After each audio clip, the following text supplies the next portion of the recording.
I drove 9 hours through a rainstorm with arthritis in my knees, a homemade carrot cake on the passenger seat to surprise my daughter on her 50th birthday. But when I walked in, soaked to the bone, I heard laughter from the kitchen. God, I hope she crashes, then we wouldn't have to deal with her constant calls. My daughter Laurel's voice clear as day, her husband replied, or at least get lost. Give us a weekend without the guilt trips. They laughed. I left the cake on the counter. 9 days later, I changed my will. 3 weeks after that, they were still wondering why their credit cards were declined at 78. I finally learned revenge is a dish best served with financial consequences. Before we continue, subscribe for more stories that speak to the silent strength in all of us. Leave a comment telling us where you're watching from. My name is Birdie Matt, widow of 12 years cancer survivor, retired librarian who still alphabetizes her spice rack after Harold died. Stayed in our 2-story colonial in Millbrook because the memories felt like company. I've lived alone with his cardigan still hanging on the bedroom door and the garden he planted now flourishing under my careful hands. The relationship with my only child has been cooling for years. Though I pretended not to notice, our weekly calls grew shorter. Her tone tightening whenever I mentioned visiting, their excuses multiplied like weeds. Work commitments, house renovations, social obligations that somehow never included space for me last Christmas. They went to Barbados instead of coming. Homework's been crazy, Kent explained while their Instagram showed beachfront, cocktails, and sunset cruises. I blamed myself too.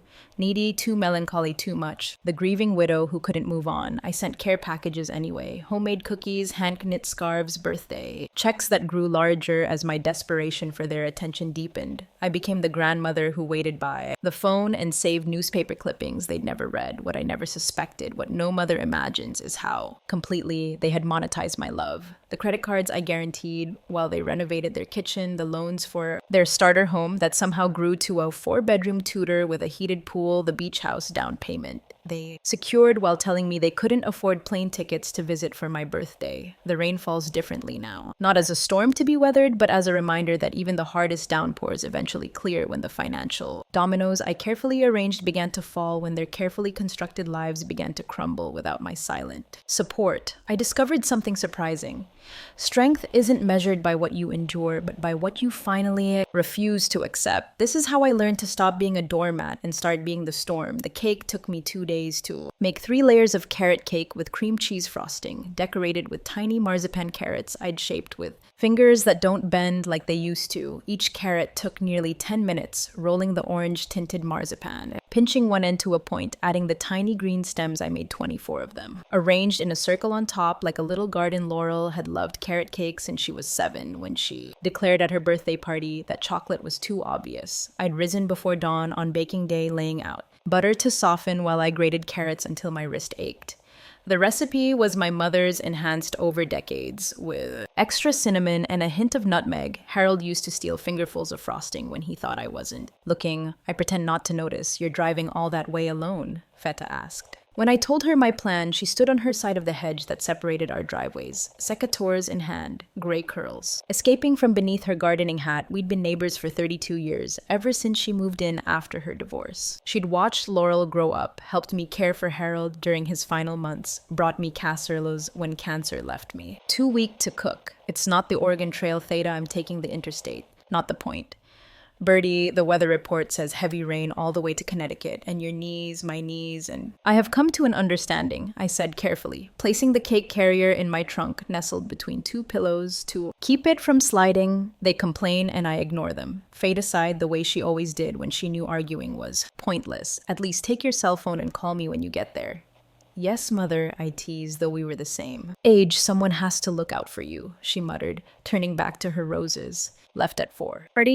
And my overnight bag packed with my good cardigan and the lavender hand cream Laurel used to love when she was small. The thermos of coffee beside me was still steaming, filling the car with the scent of French roast and the cinnamon I'd sprinkled on top. The radio played softly, the oldie station that Harold and I used to dance to in our kitchen. The rain started just outside of Millbrook, fat drops splattering against my windshield like the beginning of a confession. By the time I reached the state line, it had become a constant pummeling sheet that reduced visibility. To the taillights of the car ahead, my windshield wipers struggled to keep pace, squeaking across the glass in a rhythm. that matched the throbbing in my knees. You should have listened to Theta, I said aloud to myself, adjusting my grip. On the steering wheel, my fingers were already stiffening, the arthritis worse in damp weather. But I kept driving 9 hours, stretched ahead like a test of will. But what was a little rain and pain compared to the surprise on Laurel's face when I appeared at her door? I pictured it as I drove, her eyes widening, hands flying to her mouth. That little girl's squeal she still sometimes let escape when truly delighted. Mom, what are you doing here? And then the hug.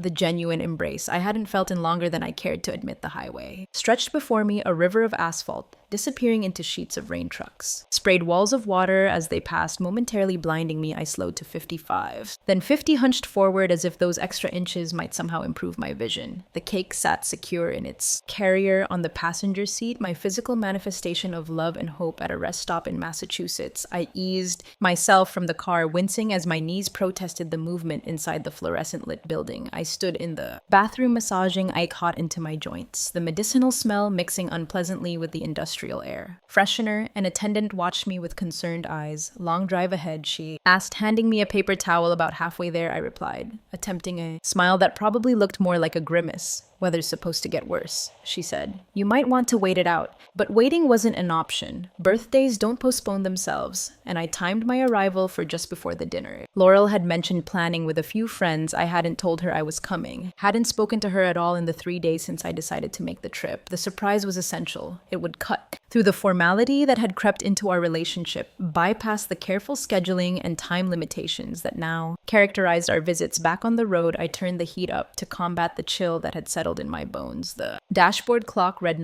7 a.m. 5 more hours, assuming the weather didn't slow me further. I popped an ibuprofen dry, grimacing at the bitterness to distract myself from the pain. I let my mind wander to earlier birthdays. Laurel at 6 Delight, illuminating her face as she unwrapped the dollhouse I'd spent months furnishing with tiny hand-sewn curtains and miniature picture frames filled with family photos. Laurel at 12, blowing out candles on a chocolate cake shaped like a stack of books, her Nancy Drew phase in full swing. Laurel at 16, pretending the necklace I'd saved for months to buy wasn't exactly what she wanted, only to wear it every day for the next 2 years. When had things changed? When had my calls become interruptions, my visits obligations, my existence somewhere between inconvenience and embarrassment? I couldn't pinpoint the exact moment, perhaps after Harold died, when grief made me needier than I'd ever been, or when she married Kent, whose family vacation home and country club membership made my modest colonial seem quaint rather than cozy, or maybe when I got sick and the possibility of having to care for me became a specter hovering over her carefully curated life. The rain intensified as I crossed into Connecticut, drumming on the roof like impatient fingers. A truck jackkniffed ahead, forcing traffic to crawl around the emergency vehicles with their flashing lights reflecting off the wet pavement. My GPS recalculated, adding 45 minutes to my arrival time by early afternoon. My body was a symphony of complaints: lower back, spasming neck, stiff knees, radiating pain despite the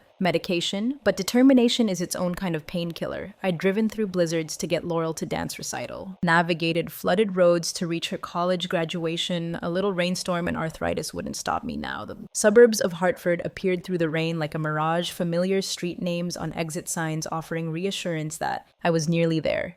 I checked my reflection in the rearview mirror, lipstick faded hair flattened on one side from leaning against the window. No matter, I'd freshen up before I presented myself as I turned into Laurel's subdivision. The rain lightened briefly, as if offering me a moment of clarity. The houses stood proud and separate each, with manicured lawns despite the weather. Laurel's Tudor, the largest on the cul-de-sac, glowed warm against the darkening afternoon. Through the front window, I could see movement shadows passing back and forth. Birthday preparations, I assumed, for a party I hadn't been invited to attend. I parked across the street, not in their driveway. Part of the surprise, carefully, I lifted the cake carrier, checked one last time that the marzipan carrots were intact, and stepped out into the rain. The walk to their front door was only 20 feet, but by the time I reached it, my raincoat was soaked through water, trickling down my neck and into my sensible shoes. I didn't ring the bell. The door was unlocked, as it always was when they were expecting company, birthday company, just not me. I stepped into the entryway, water pooling beneath my shoes. The house smelled of rosemary and garlic, something roasting. That reminded me of the dinner parties Laurel and Kent hosted for their friends' gatherings I'd stopped being invited to. Years ago, their home was a testament testament to careful curation. The antique console table that had cost more than my first car, the abstract paintings Laurel assured me were valuable, despite looking like something a child might create, the carefully arranged family photos that didn't include a single picture of me. The marble floor of the foyer gleamed. Beneath recessed lighting, cool and pristine against my wet footprints, I hesitated, suddenly uncertain. Should I call out, announce myself? The cake felt heavy in my arms, the weight of expectation more burdensome than its 3 layers. Voices drifted from the kitchen, laughter, punctuating whatever conversation flowed between my daughter and her husband. I moved forward slowly, rehearsing my entrance, surprised too. Cliché, happy birthday, sweetheart. 2 saccharine, perhaps just a simple hello, would suffice. I was about to round the corner when I heard my name. Mom called again this morning, Laurel said, her voice carrying that edge I had noticed lately. 3rd time this week. What did she want this time? Kent's voice slightly bored. Froze cake box growing heavy in my arms, same as always, to talk about nothing for an hour, to remind me she's alone, to make me feel guilty for living my own life. My breath caught in my throat. I should have left, then turned around and walked away with my dignity intact, but my feet seemed rooted to the spot, my body unable to process the command to retreat. At least she didn't invite herself for your birthday. Kent said, remember last year? She stayed for 5 days, don't remind me I had to hide in our bedroom just to get some peace. Each word landed like a physical blow. I stood perfectly still, rain dripping from my coat onto their polished hardwood floor. She mentioned something about maybe visiting soon. Laurel continued, I told her we were busy with work. Good. The last thing we need is her showing up unannounced. The irony might have been amusing, if it weren't so devastating. Pictured them as they must be, Laurel at the kitchen island, chopping vegetables, Kent stirring something on the stove. Their domesticity a performance for each other rather than an authentic expression of warmth. God, I hope she crashes, Laurel said suddenly, and my heart stopped. Then we wouldn't have to deal with her constant calls, Kent laughed. Or at least get lost. Give us a weekend without the guilt trips. Their laughter mingled like poison and honey. The cake box trembled in my hands. My daughter, the same child I'd nursed through chickenpox and driven to midnight emergency rooms, whose science projects I'd rescued at 2.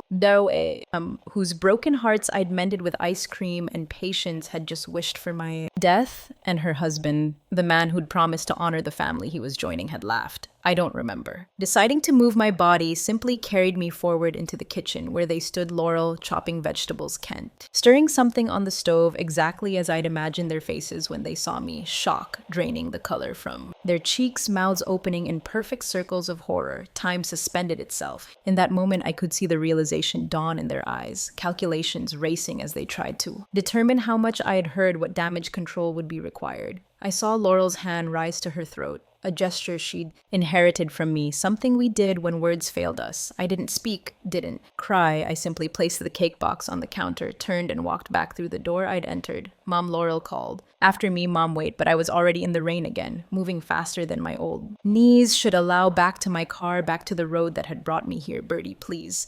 Kent's voice joined the chorus of my name. We didn't mean. I closed the car door on their excuses. Turned the key in the ignition with hands that had stopped shaking.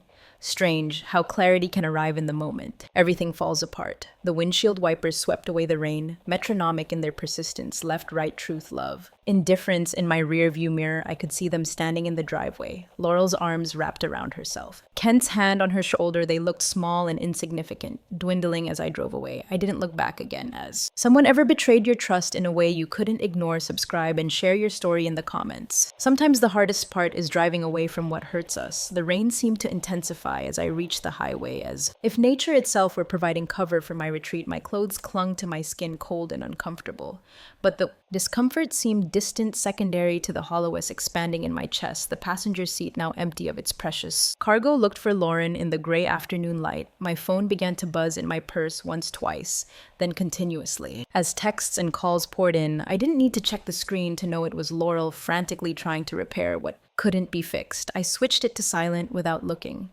Where does one go when home has been revealed as an illusion, when the love you've counted on proves conditional? The relationship you've nurtured reveals itself as obligation. The highway stretched before me, a ribbon of possibilities, none of them leading back to what I believed to be true an hour ago. I drove aimlessly until the gaslight came on, the persistent glow, a reminder that even in emotional crisis, practical matters demand attention. A motel appeared. Through the rain, one of those roadside establishments with outdated decor and questionable cleanliness, the flickering vacancy sign seemed like an omen, offering not just shelter, but anonymity. The room smelled of disinfectant and old cigarettes. The floral bed spread a poor approximation of cheerfulness. I sat on the edge of the bed, still in my damp clothes, and stared at the wallpaper until my eyes unfocused. For the first time since overhearing those devastating words, I allowed myself to feel the full weight of what had happened. This wasn't just about a cruel comment made in a moment of frustration. This was the culmination of years of subtle dismissals, of increasingly transparent excuses of a relationship that had been wilting. While I'd continued to water it with hope, my daughter had not simply rejected my visit, she had rejected my place in her life. My phone buzzed 17 times that night. I didn't answer. Morning arrived through thin motel curtains. I'd slept in my clothes, too numb to care about comfort. My phone had finally fallen silent around 2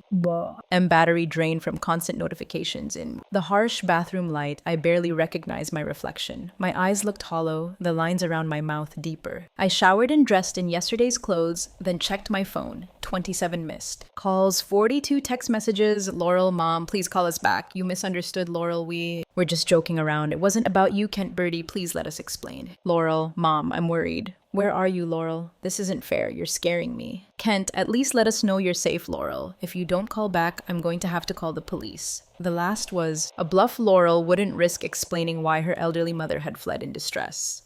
I turned the phone face down and considered my options. I could go home, pretend it never happened.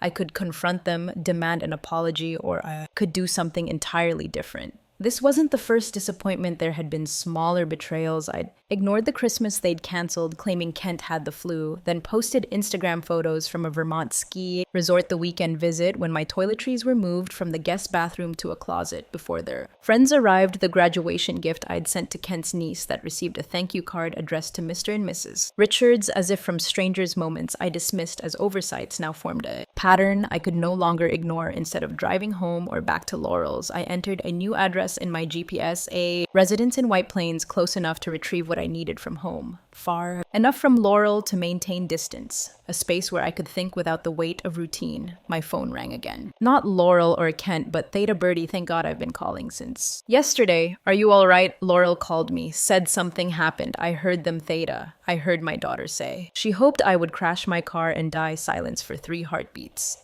Where are you? She finally asked, voice tight with controlled anger, heading to White Plains. Good. Don't go back there, come home when you're ready. I've got that bottle of Glenfiddich Harold gave me before he died. I think it's time we opened it. For the first time since walking into Laurel's kitchen, I felt a smile tug at my mouth. Not happiness, it was too soon for that, but recognition of a truth I'd overlooked. I might have lost a daughter, but I wasn't alone. I'll be home in a few days. I said, keep the scotch cold. That's not how you drink scotch, you heathen. Theta replied. And the normally of our banter felt like the first solid ground I'd touched in 24 hours. I disconnected and continued driving the highway, unfurling before me like a question I wasn't ready to answer. The rain had left. Everything washed clean, the world refreshed in a way I couldn't yet feel, but somewhere between the hurt and the horizon, a small determined part of me had begun to consider what might come next. Not forgiveness, not yet, maybe not ever, but something else. 3 days at the residence and gave me something I hadn't experienced in years. Solitude without loneliness. No phone calls to answer, no appearances to maintain. I bought new clothes at a nearby mall, practical items.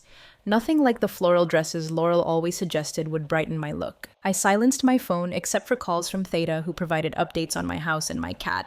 Mr. Darcy, they came here, right? Theta said during our nightly call. Laurel and Kent knocking on your door, then mine, when they realized you weren't home. What did you tell them that you were safe and would contact them when ready? Kent tried that charm thing. He does. I'm old, not stupid. On my 4th morning away, I called my bank. I'd like information about accounts where I'm listed as guarantor, I said after verifying my identity. The customer service representative hesitated. Do you mean joint accounts? Mrs. Matt, no accounts where I've provided financial backing. Credit cards, loans, anything where my assets are being used as security. What followed was a revelation, more painful than overhearing Laurel's cruel comment. 4 credit cards with limits totaling $75, all guaranteed by me. A personal loan for $30. Thousand taken out 2 years ago. Home equity guarantee on their house. And when were these arrangements made? I asked, voice steady despite my shaking hands. The oldest credit account was opened 8 years ago. The most recent was 6 months ago. 6 months ago, when Laurel had called crying about Kent's business struggles, when I'd offered to send money. And she'd refused, saying, we don't need charity, Mom, just some moral support.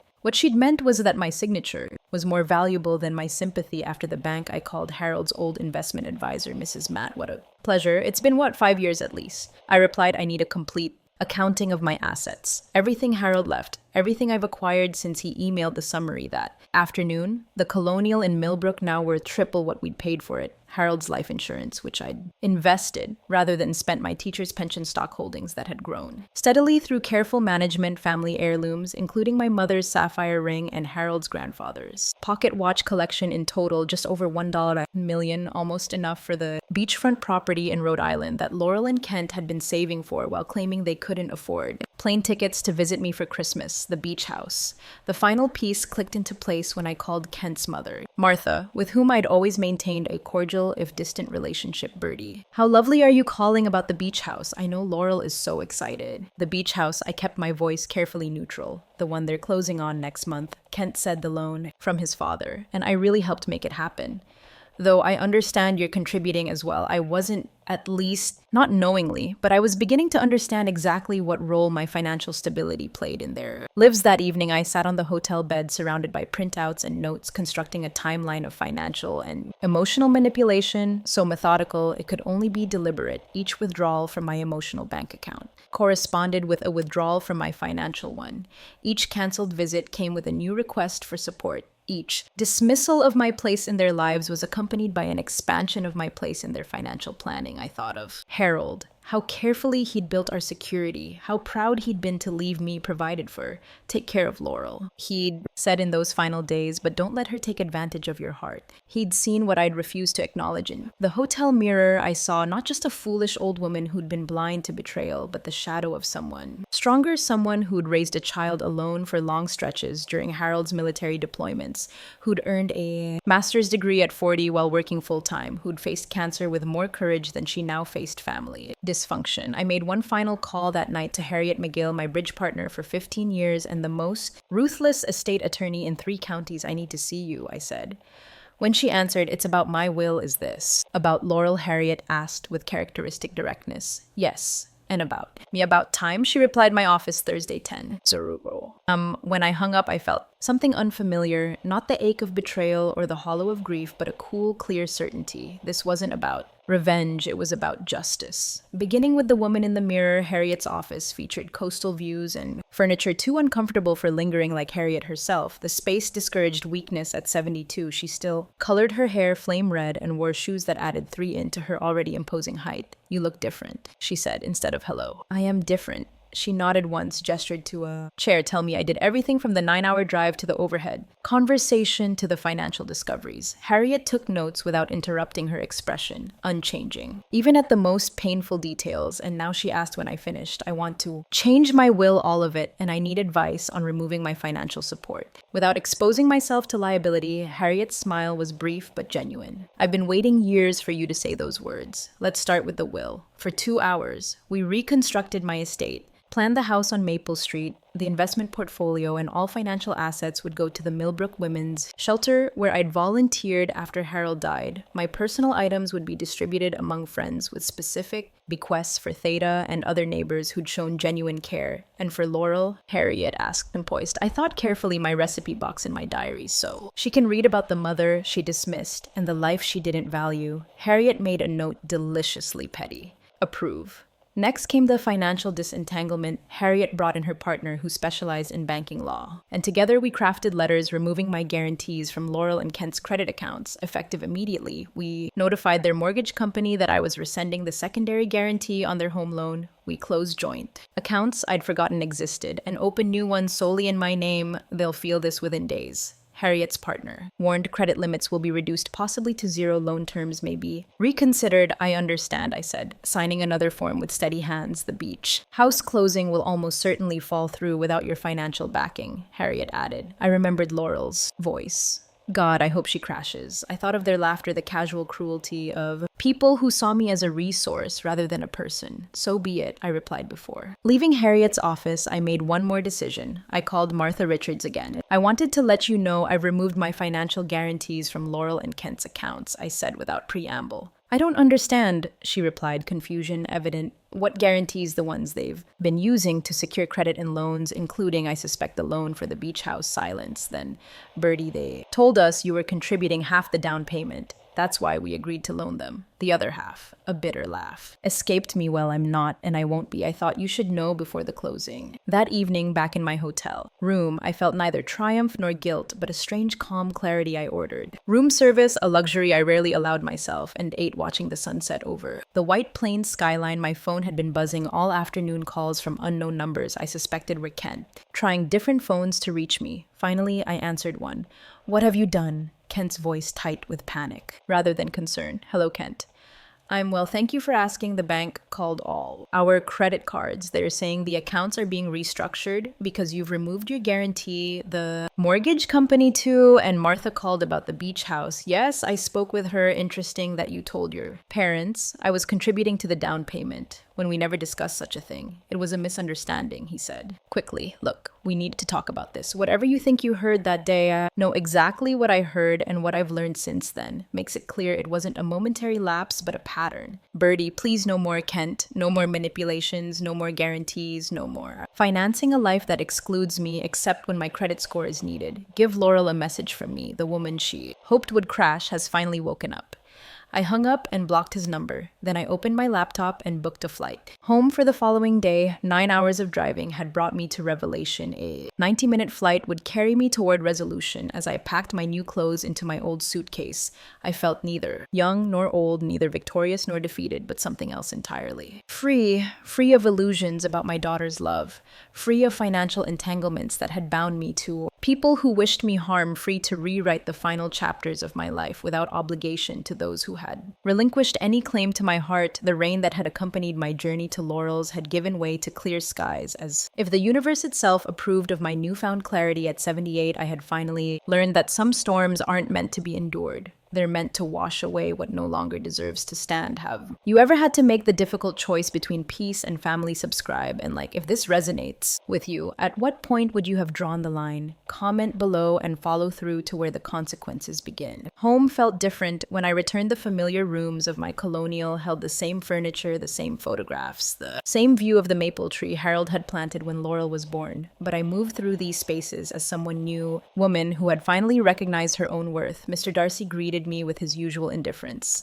then spent the evening on my lap as if to ensure I wouldn't disappear again. Feta brought over the promised scotch and sat with me on the back porch as twilight settled over the garden. They've been calling me daily, she said, swirling amber liquid. In her glass, Laurel sounds less worried and more angry now. The financial notifications must have started arriving, I replied. Theta's eyebrows rose. What exactly did you do? I told her. Everything that changed. Will, the removed guarantees, the beach house revelation. When I finished, Theta raised her glass. In silent toast, Harold would be proud. She said simply, the first letter arrived. Days after my return, thick cream stationery, Laurel's precise handwriting on the envelope, formal. In a way, our relationship had never been. Dear Mom, I don't know what's happening. You won't answer our calls. The bank says our credit limit has been reduced because you're no longer serving as our guarantor. Kent's mother says, you called her asking about that loan we took from them last year. Whatever you think you heard that day, you misunderstood. We were joking. It was just dark humor after a stressful week. You know how Kent and I talk sometimes. Please call us. We're worried about you. Love, Laurel. No apology, no acknowledgement, just gaslighting. Wrapped in concern, financial panic disguised as filial worry, I folded the letter carefully and placed it in the box where I kept Laurel's childhood drawings, adding this final piece of evidence to the archive of our relationship. That evening, Kent called from yet another new number. The beach house closing is next Friday, he said. Without greeting, the sellers won't extend again. We need the guarantee reinstated by Monday. Hello, Kent. I'm afraid that won't be possible.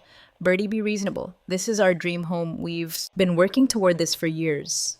Interesting, during those same years, you told me you couldn't afford plane tickets to visit for Christmas silence. Then that was different travel during the holidays is expensive and a $500,000 beach house isn't goodbye, Kent. I hung up, feeling neither satisfaction nor remorse, just a quiet certainty that I was finally standing on solid ground. Next week brought escalating desperation, daily letters from Laurel, each less about reconciliation and more about financial urgency, voice messages from Kent alternating between charm and thinly veiled accusations, even calls from their friends, people I'd met briefly at functions where I'd been introduced as Laurel's mom rather than by my name, suddenly concerned about my well-being. Their mortgage company sent a formal letter to my home address requesting verification of my withdrawal as secondary guarantor, their credit card. Companies did the same. The paper trail of their financial house of cards arrived daily in my mailbox, each envelope confirming how thoroughly they had entangled me in their finances without my informed consent on Wednesday. A text from an unknown number, Mom. Please, we're going to lose the beach house all. That money down the drain, is that what you want? I didn't respond, but the message clarified something important. Even now, after everything, Laurel's concern was for the house, not for the relationship, not once in her messages. Had she addressed the cruel words I'd overheard, except to dismiss them as a joke, I had misunderstood Friday morning. I met Zoe, Laurel's best friend since college, at a cafe in town, I'd called her. Not the other way around, thank you for coming, I said as we settled with our coffee. Zoe looked uncomfortable, Lels. Worried? Sick about you, Birdie. She says you misunderstood something and now you're punishing her. I smiled. Did she? Tell you what I misunderstood, she said. You overheard a private conversation and took it the wrong way. I heard my daughter hope I would crash my car and die. I said calmly, tell me, Zoe, how should I have taken that? Her eyes widened. She didn't say that she couldn't have, she did, and her husband laughed. I took a sip of my tea. Did she also tell you they've been using me as a credit guarantor for years, that they borrowed money from Kent's parents for a down payment on a beach house while telling me they couldn't afford to visit for Christmas? Zoe's silence was answer enough. I'm not meeting you to complain, I continued. I'm meeting you to give you this. I slid an envelope across the table. It's an invitation to my 79th birthday party. Next month, I'd like you to come. Laurel and Kent aren't invited as Zoe left. Visibly shaken, I felt neither vindication nor guilt, just the quiet certainty that truth once spoken creates its own justice. That afternoon, I received a text from Martha Richards. The beach house closing has been canceled. Think you should know they're blaming you to everyone who will listen. I texted back, thank you for letting me know. I'm sorry they put you in this position. Her response came quickly. Don't be George. And I are beginning to see them more clearly now. We should have listened to you years ago. Perhaps that was the first real victory, not the financial consequences I'd set in motion, but this small acknowledgement that I hadn't been wrong all along. 4 weeks after leaving the cake, I received another call from Laurel. This time, I answered, Mom, she said, her voice breaking with what sounded like relief. Finally, we've been so worried. Have you? I asked, keeping my tone light. Of course we have. You disappeared. You changed your financial arrangements without telling us you've been talking to our friends behind our backs. I heard what you said, Laurel, I interrupted about. Hoping I would crash about. Wanting a weekend without my guilt trips. Silence stretched between us. That was just, don't. I said, don't insult me by lying now. He started crying. Not the manipulative tears I'd seen so often in recent years, but what sounded like genuine sobs. We didn't mean it. We were just stressed. You call so often and you always sound so lonely and we feel so guilty. That's the problem. I said, you see my love as a burden, my calls as an obligation, my presence as something to endure. That's not fair, she whispered. Neither was wishing me dead, I replied. But here we are. What do you want from me? She asked. Finally, nothing, I said. That's the point. I don't want anything from you anymore. Not your time, not your attention, not your pretend affection. I've changed my will, removed my financial support, and started building a life that doesn't revolve around waiting for crumbs from my only child. You can't just cut us off. Her voice rose, panic edging in the beach house. Closing failed, our credit cards are maxed out. Kent's parents are asking questions about loans we can't repay right now, and there was not concern for me. But for what I could provide, is that why you're calling Laurel to get the financial tap turned back on? No, she protested, but too quickly. I want to fix our relationship. I love you, Mom, do you? Because love requires respect, and respect requires honesty. You haven't been honest with me in years about your feelings, about your finances, about my place in your life. That's not true, she said, but her voice lacked conviction. When's the last time you visited without asking for something? When's the last time you called just to talk, not to manage my expectations or set up some boundary? When's the last time you treated me like a person you value? Rather than an obligation you manage, her silence was answer enough. I won't be your bank anymore. Laurel and I won't be your emotional punching bag either. If you want a relationship with me, it will be on new terms, built on mutual respect, genuine affection, and complete honesty. And if I can't meet these terms, her voice had hardened, the victim facade slipping, then we don't have a relationship. It's that simple. You would choose being right over being my mother, after everything you've always said about family coming first. Family does come first, I agreed, but what you and Kent have shown me isn't family. It's exploitation, dressed up as obligation. Deserve better. This is about the money, isn't it? She said suddenly. You're punishing us financially because your feelings got hurt. No, Laurel, this is about consequences for perhaps the first time in your adult life. Your actions toward me have real consequences. The financial part is just the most tangible aspect, Kent says. You've always been manipulative, she said, a last desperate jab that you use guilt to control me. Laughed genuinely amused, says the man who convinced me to guarantee loans for a beach house. You told me you couldn't. Afford the irony would be delicious if it weren't so sad, so that's it. 30 years of being my mother erased because of one comment you overheard, not erased, Laurel. Transformed. I'm still your mother. I still love the child you were and the woman you could be, but I no longer accept the role you've assigned me. Financial security blanket and emotional scapegoat if you want a relationship. With me, you'll need to build it on truth, starting with acknowledging what I heard that day, and if I apologize, if I say I'm sorry for what you heard. Will you reinstate the guarantees, help with the beach house? Even now, she couldn't. Separate relationship from financial benefit. Even now, an apology was a transaction, not a healing goodbye, Laurel. I said softly, when you're ready to talk about us without mentioning money. You know where to find me. I hung up before she could respond.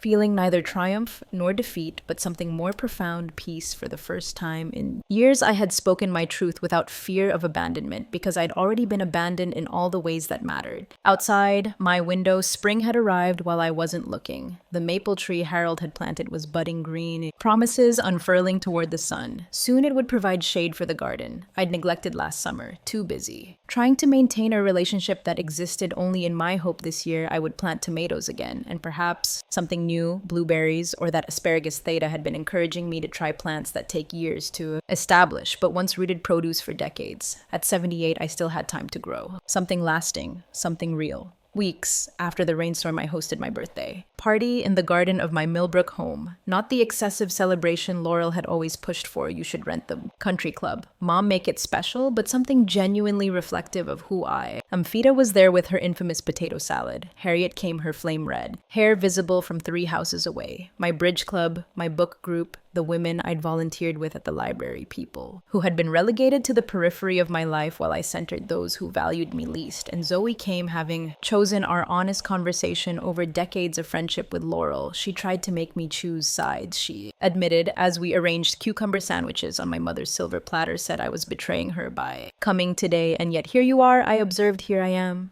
She agreed. It turns out loyalty has limits, especially when someone expects you to ignore cruelty. We ate carrot cake, not the recipe I'd left on Laurel's counter, but a new one I'd created with ginger and orange zest and a hint of cardamom. I served it on my good china, the set I'd been saving for special occasions that never seemed important enough to warrant their use. Harriet raised her glass as the evening light turned golden across my lawn to Bertie, who at 79 has more courage than most people half her age to new beginnings, Theta added, and to knowing your own worth. I looked around at these faces, some known for decades, others more recent additions to my life, and felt something expand in my chest. This was family chosen and authentic. This was connection based on mutual respect rather than obligation. The text still came from Laurel, less frequent now, but no less calculating. Mom, the mortgage company is asking questions, and Kent's car needs repairs we can't afford right now. And finally, I don't understand why you're punishing us financially. For an offhand comment, I didn't respond.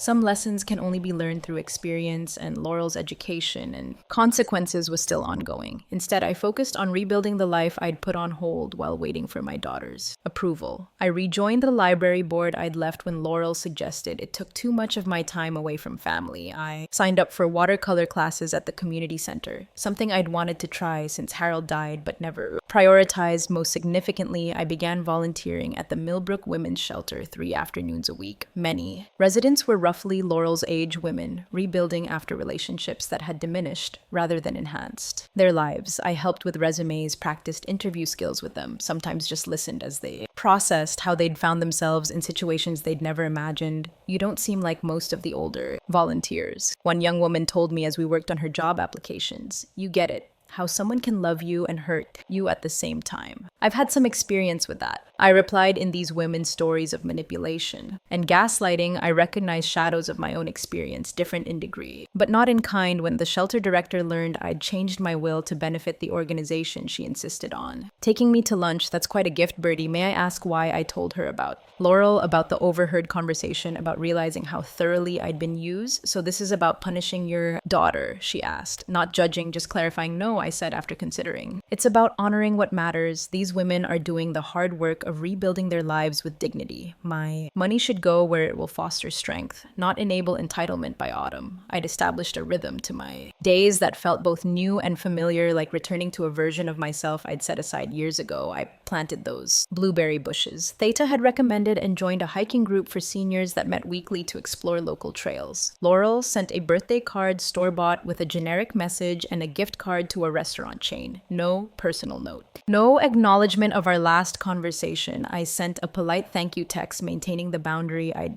established. Cordiality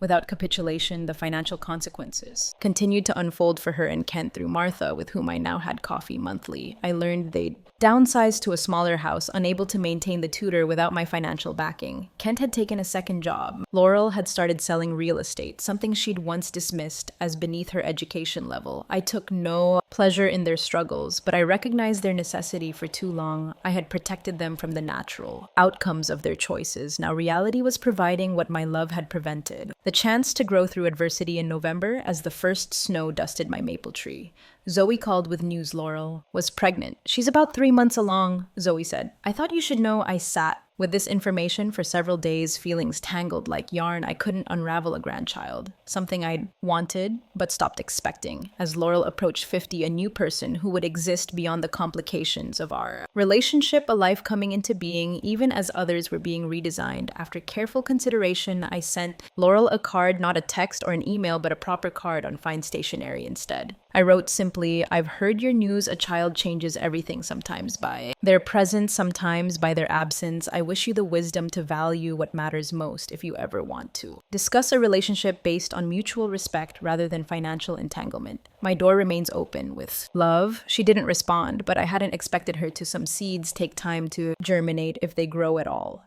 6 months after that rainy drive to Connecticut, sat in my kitchen making a shopping list for Thanksgiving dinner. I'd invited Theta Harriet and several new friends from the shelter and hiking group, people who had become my chosen family. During the season of reinvention, my phone rang. With an unfamiliar number, I almost let it go to voicemail before curiosity went out. "Hello, Mrs. Matt. This is Dr. Leland from Hartford Memorial. I have your daughter Laurel here. She's asked me to call you." My heart stuttered. "Is she all right?" "She's stable. She experienced some bleeding and was concerned about the pregnancy. We've run tests and everything looks fine, but we're keeping her overnight for observation. Her husband is traveling for work, and she asked if I would call you. Thank you for letting me know." I said, mind already calculating the drive time to Hartford. She also asked. The doctor hesitated, then continued more softly. "She asked if you would come. She said to tell you she's sorry, but only if you meant what you wrote in your card." I closed my eyes briefly. "Please tell her. I'll be there in 3 hours." The drive to Hartford was nothing like that journey 6 months before. No rain, no cake, no anticipation of joy or subsequent devastation. Just clear November sunshine and the steady hum of my car on the highway carrying me toward a conversation. 6 months and 30 years in the making. Laurel looked small in the hospital bed, her hand resting protectively over the slight swell of her abdomen. When she saw me, tears filled her eyes. Not the manipulative ones I'd grown wary of, but something clearer, more genuine. "You came," she said simply. "You asked." I replied. Taking the chair beside her bed, we sat in silence for a moment, the beeping of monitors and distant hospital sounds filling the space between us. "I've been seeing a therapist," she said finally, since the beach house fell through. At first, it was just to deal with the stress, but she looked down at her hands. It's become more than that. I waited, allowing her the space to continue. She asked me questions. "No one's ever asked about why I resented your calls, why I felt such obligation, rather than connection, why I could say such cruel things about someone who had only shown me love." Laurel looked up. Meeting my eyes, I didn't have good answers, and now I asked softly. "Now I'm beginning to understand that I've been punishing you for years for being alone after Dad died, for needing me when I wanted independence, for representing a simpler life.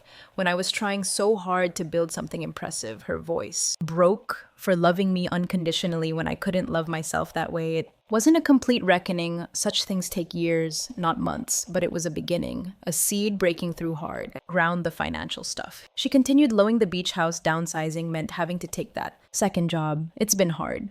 Really hard, but my therapist says," she gave a small, watery laugh. She says, "It's the best thing that could have happened to us, that we were building a life on appearances rather than authentic connection." "And what do you think?" I asked. "I think she's right, and I think you knew that all along." Laurel reached for my hand tentatively. "I'm not asking for money, Mom, or guarantees or anything material. I'd like to try again to build something real between us before this baby comes." I took her hand, feeling the warmth of her skin against mine. "I'd like that too. We didn't solve everything that day in the hospital. Real healing isn't a moment, but a process full of setbacks and small victories. In the months that followed, we established new patterns, weekly coffees where financial matters were explicitly off limits, occasional family dinners where conversation went deeper than surface. Pleasantries. Kent struggled more with the new arrangement. His charm had always been a currency that depreciated rapidly when it couldn't be exchanged for material benefit. But he was trying, if only for Laurel's sake and the child they were expecting. As for me, I maintained the life I'd built during our estrangement.